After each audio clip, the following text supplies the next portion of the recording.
Hello students, welcome two days accountancy. My name is Rohit और आज जो है हम क्लास 12 अकाउंटेंसी की अपनी chapter 3 change in profit sharing ratio की क्वेश्चन सीरीज को आगे कंटिन्यू करने जा रहे हैं। तो आइए स्टूडेंट्स स्टार्ट करते हैं। स्टूडेंट्स, हमने अब तक WCR के अंदर यानी वर्कमैन कंपनसेशन रिजर्व के 2 केसेस कर लिए थे और आज जो है हम लोग इसका 3rd केस करेंगे। Right student? तो सबसे पहले हमको पता है, हम एक बेसिक, आज का जो हमारा है वो है केस 3। तो केस 3 और आज हम अपना बेसिक फॉर्मूला जो है यूज करने वाला, reserve minus claim equals to amount. Right student? अब रिजर्व का अमाउंट कितना है स्टूडेंट्स? वर्कमैन कंपनसेशन रिजर्व हमको क्वेश्चन में गिवन है 40,000 का, और अगर हम केस 3 देखें तो उसके अंदर भी ये कितने का है, क्लेम कितने का अराइज हुआ है, ये भी 40,000 का ही अराइज हुआ है। Right student?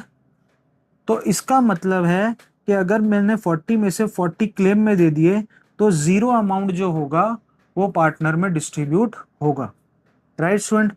ये हमको क्वेश्चन में गिवन है। राइट? ये भी हमको क्वेश्चन में गिवन था। ये अमाउंट हमने फाइंड आउट करा तो ये अमाउंट जो है ये 0 आया है, और इसका मतलब है कि हम लोग ओल्ड पार्टनर को इसमें कुछ भी डिस्ट्रीब्यूट नहीं करेंगे। राइट? यानी nothing will be distributed, nothing will be distributed among the partners. क्योंकि जब रिजर्व का अमाउंट जो था वो 40,000 था और क्लेम का अमाउंट भी 40,000 है, तो जब कुछ पैसा बचा ही नहीं है जो डिस्ट्रीब्यूट हो जाए, तो इसी वजह से सारा अमाउंट जो होगा वो क्लेम के अंदर चला जाएगा। राइट? तो हम एंट्री पास करते हैं। स्टूडेंट्स, अब हमको पता है कि workman compensation reserve liability side में दे रखा है। लायबिलिटी का कौन सा बैलेंस होता है? क्रेडिट बैलेंस होता है। अगर हमें इसको खत्म करना है तो हमें इसको क्या करना पड़ेगा? डेबिट करना पड़ेगा। यानी workman compensation reserve account debited to claim against workman account. Right? तो कितना है? 40,000 40,000। Right student? तो इसका मतलब बीइंग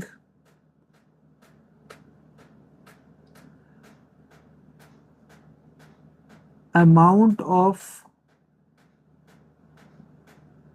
workman compensation reserve